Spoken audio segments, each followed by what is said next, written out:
Hello everyone and welcome back to another video. Today we're going to be taking a look at the top 10 best Age of Empires 2 players in the year 2024. And seeing as the year just ended, it's the perfect time to look back and make this video as a nice yearly recap. I actually made one at the end of 2023 and at the end of 2022 and maybe even before that. So this has really become a yearly tradition where we can see how good the top players are performing, and we can even look back and see, by comparing old lists, see how players are popping off, or some players are kind of falling off a little bit, just to see the general trend and history of competitive players in this game. Before we get started in the list though, I actually have some really good news. 2024 saw the highest prize pool ever across Age of Empires tournaments. I think something like $600,000+ across, I think it's across all the games, but it's still a substantial amount, and it's a really good trend. To break this record in 2024, we've had, past few years also having a ton of successful tournaments. Just feels like AoE2 is in the, going in the right direction, and this trend is a very positive one, and we hope to keep it going on to 2025 and beyond. But when it comes to the top 10 best players, I have a couple ways to do it. I can just go ahead and give you guys my opinion and just kind of rank players based on how I feel as a competitive player,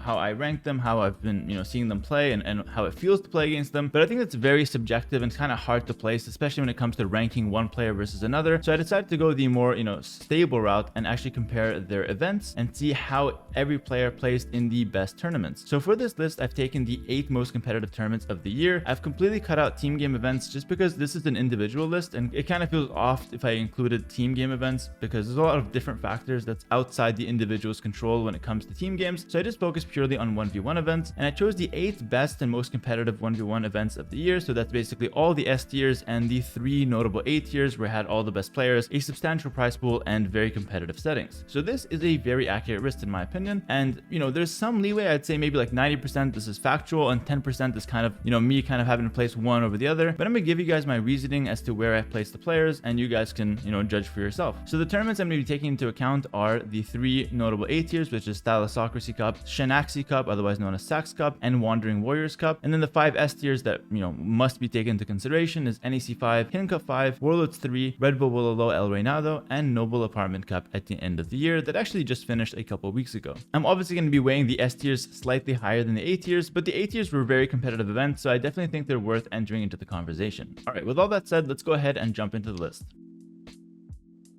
Starting off at number 10, we've got a player that really popped off near the end of the year, but definitely earned his spot at, number 10. And starting off the list, it's Vinchester. Vinchester had a really nice end of the year, finishing 2nd place in Sax Cup and actually closing it out with a top 6 finish in Noble Apartment Cup. And what's interesting about his run in the Noble Apartment Cup is that he only lost to 3 players throughout the entire tournament. He only lost to me, Viper, and Leary, kind of making it a very impressive performance. So although it's top 6, he only lost to 2 guys that made the final and 1 guy that lost a very close semifinals, kind of making Vinchester a really close contender to even the top 4 and top 5 spots of these events. Definitely a solid end of the year, but the rest of the year was a bit inconsistent, so he only ends up with a top 10 spot. Although he's only at number 10, he still beat out a lot of other players that you're not going to see on this list, so it's a very solid achievement for Vinchester, and I think he's got a little bit more potential going into 2025, seeing as how strong he ended 2024. Definitely a really nice guy to support, and he's been in the scene long enough to where he's an established and competitive player. And fun fact about Vinchester, he is one of 6 players to ever win an S tier within Age of Empires 2. Only 6 players have done it, and he's one of them. So that definitely goes to show just how much potential he has. Let's see what he can bring to us in 2025.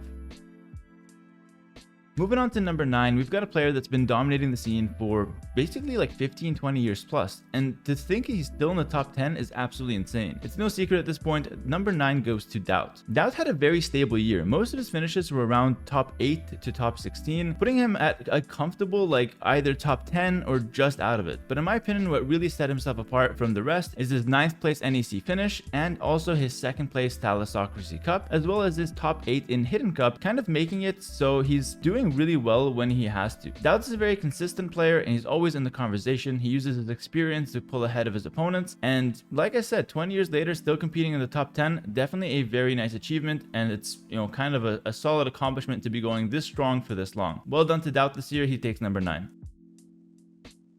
Moving on to number 8, we've got one of the up-and-comers of the scene, a guy that's really popped off this last year, and his highlights really show it. Sebastian is going to be taking number 8 spot this year, and he got a few really nice results. He got top 6 at the Red Bull El Reynado LAN event, making it the first LAN event that he's ever showing, and he's actually a very, very nice guy. It was great to meet him there, and he had a very solid performance at the LAN event, playing in front of thousands of people online and even a few hundred people in person. But what really made Sebastian's year is taking 2 first-place victories in 8-year tournaments. Sax Cup and Thalassocracy Cup both went to him, and what's really interesting about this is that the Sax Cup was a pure 1v1 Arabia event, and the Thalassocracy Cup was a pure water event. So he's really showing they can play classic land maps like Arabia to the highest level, but also he's not slacking in the water and hybrid map department. Sebastian is turning into a beast that can play all the settings, and he's definitely some guy that has a ton of potential and one of the contenders for a top 5 spot in 2025, and that's easily said. He just has to stay on this journey, not get sidetracked, and keep working just as hard as he has been. Congrats to Sebastian for taking home number 8 spot in 2024. Moving on to number 7, we've got a player that's been in the scene for a while now, but he might sound like an up-and-comer if you haven't been following closely. That's because he took a lot of breaks and he's only just now returning to the top, but boy is he making the statement. Number 7 goes to Hart. Hart had an amazing year overall, but his highlights are definitely the top 4 result in Red Bull going into the semifinals and unfortunately losing out to me, and definitely a standout result in the year for him. But that's not all he's done. He's also gotten top 6 in Noble Apartment Cup, so definitely showing that he's a very consistent player and he's here to contend the top spots of the tournament, not just make it into the S tier tournaments and then bomb out round 1. Hart's a player that's been playing for like 10 plus years at a competitive level, but due to his breaks on and off, he hasn't really been able to be stable at the top scene when it comes to Age of Empires. But this year is definitely different. All of his results this year were very solid, and although he had a couple bad performances, it's really nothing compared to the bigger picture. I think Hart is here and he's here to stay, and he's going to have a very exciting 2025 ahead of him. Moving on to number 6, we've got a player that really solidified himself as a beast of the game, and he's a guy that really gets underestimated by the fans, but I think at this point all the players respect him. He's a guy that brings different strategies to the table, practices very hard, and likes to really bring his own unique style to his games and doesn't really care what others are going for. It's ACCM, and we call him the chef because he cooks up some brilliant strategies for almost every tournament he plays in. Yeah, he can play the meta and he can do just fine. He's actually a really solid, well-rounded player, and he's not a guy that relies only on his forwards or wacky style, but he'll always have 1 or 2 tricks up his sleeve, so playing against him is actually going to be a challenge no matter who you are and no matter when you face him in the tournament. His best performances this year were the top 4, the semi-final finish in Hidden Cup 5, and the first place in Wandering Warriors Cup, taking home an A-tier tournament and a top 4 in an S-tier tournament amongst several other top 8 and top 10 performances. It's not like the rest of his performances were bad, but those 2 are the highlights, and that definitely gives him a solid number 6 spot on the list. And I think ACCM is still clearly in his prime and going strong all these years later. He's easily the number 1 Vietnamese player at the moment, and he's definitely an exciting guy to watch.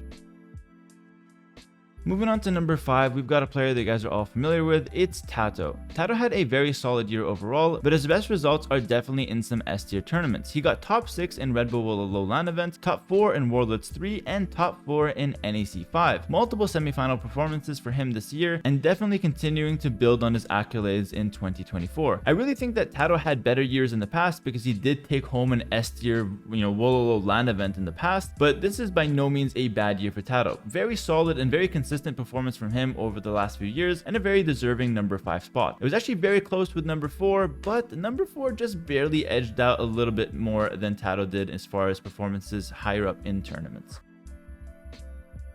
Okay, number 4, we already spoiled a little bit. It's gonna be Mr. Yo, and he beat out Tato just by a bit because I think he had slightly better performances overall, and most notably a 2nd place finish in NEC 5. Making it to the finals and snagging a 2nd place is a really solid achievement, but that's not the only thing that Mr. Yo did. He had plenty of top 8 performances and even ended the year nicely with a top 4, a semi-final finish in Noble Apartment Cup. What prevented Yo from being a little higher on the list and potentially challenging those top 3 spots is really just some inconsistent / unlucky performances from him, as he missed out on the Red Bull Wololo LAN event, which is a crazy name to miss out on it. But despite that, I think his results are still strong enough to get him that number 4. That being said, I think you can make it an argument for Tato to have number 4 and Mr. Yo to be number 5, depending on how much you value the Red Bull LAN events versus the other tournaments in the year. Nevertheless though, both Tato and Mr. Yo earned their spots at number 5 and 4 no matter where you place them. Very good results from them, and Mr. Yo ends another year at a very high position on the leaderboard.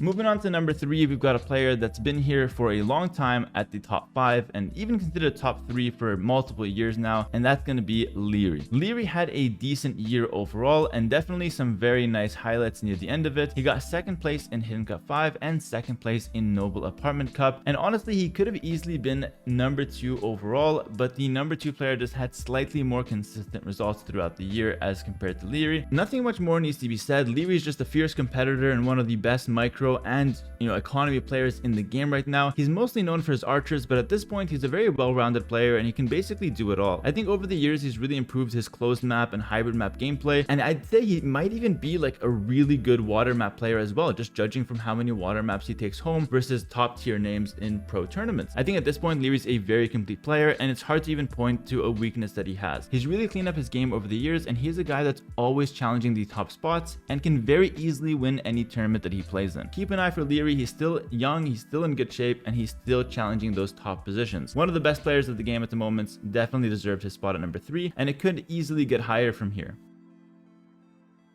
Moving on to number 2, we've got the player that's probably the most popular / most famous in all of Age of Empires 2 at the moment, and it's been this way for a bunch of years. He's a guy that's been performing at the top for the longest of times, and it's no stranger. He is the Viper. Viper gets a nice top 2 finish this year, and he got a bunch of really good results. He's a very consistent player, generally speaking, and I know he gets a lot of flack from some of his supporters when he isn't winning tournaments, but if you look at his results, he got a lot of top 8, top 4 finishes, and even 2 notable 2nd place finishes.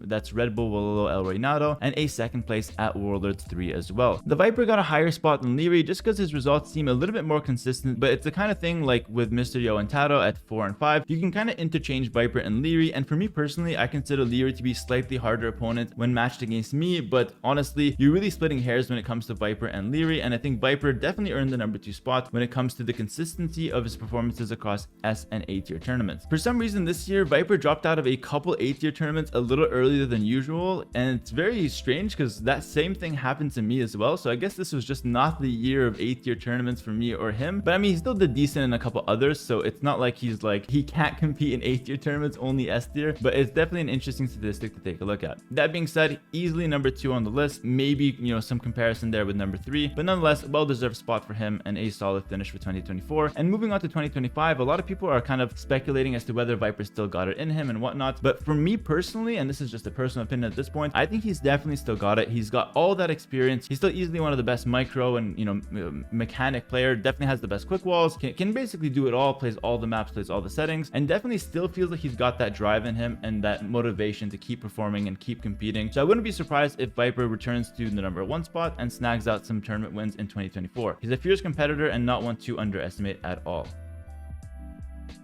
Moving on to number 1, we've got the guy that's making this video, which is very strange, but you guys have to just bear with me and get through this. I don't like doing it either, but I committed to these videos from way before I was number 1, so you can't say I did it just to brag. Moving on to number 1, we've got YouTuber and Patreon creator Hera. He managed to win all S tier tournaments this year, which is a very nice accomplishment, but unfortunately had really bad results in A tier tournaments, leading many people to speculate that he just can't perform unless it's an S tier tournament. There was talks about Wandering Warriors being an S tier tournament or not before it was eventually made an A tier tournament, and thank God for that because Hera tanked out ahead the round of 16. But it's very nice to say that all S tier tournaments have been won by me this year, and I'm very proud of that achievement. This is me for real talking now, and I'm very proud of that achievement. It's something I've been chasing for a long time, and it's really nice to see that success be consistent. I just hope to keep that going for 2025, and I know for a fact that I'll be working as hard as I am today and just keep that going. So even if I don't get the same amount of results in 2025, I'm going to be very happy just competing and trying to chase those top spots at the very least and just keep the streak going as much as I can. I'm going to also try to step up my game in the 8 tier tournaments and see if maybe I can get lucky and win one in 2025. But really, I think my biggest achievement in 2024 actually comes from content creation and just how much we've been pumping the numbers up on YouTube and Twitch. I'm really happy and grateful for all the support there, and it's really awkward to make this list and include myself in it, but you know what, I've been doing this for a while now, and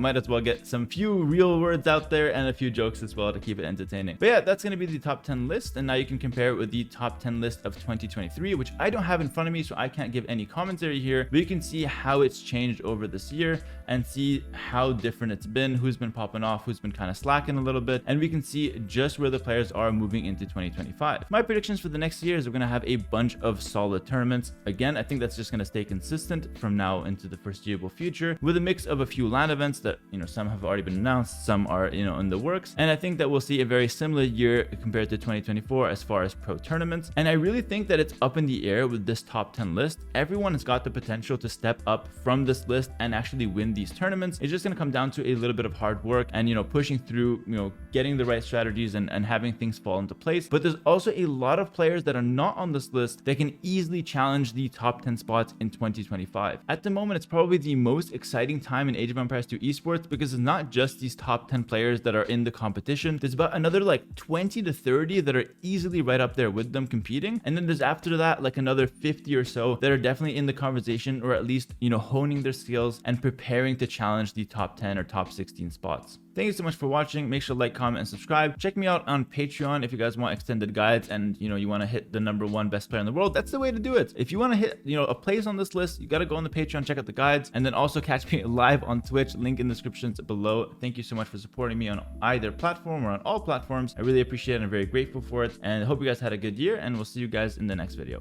Peace.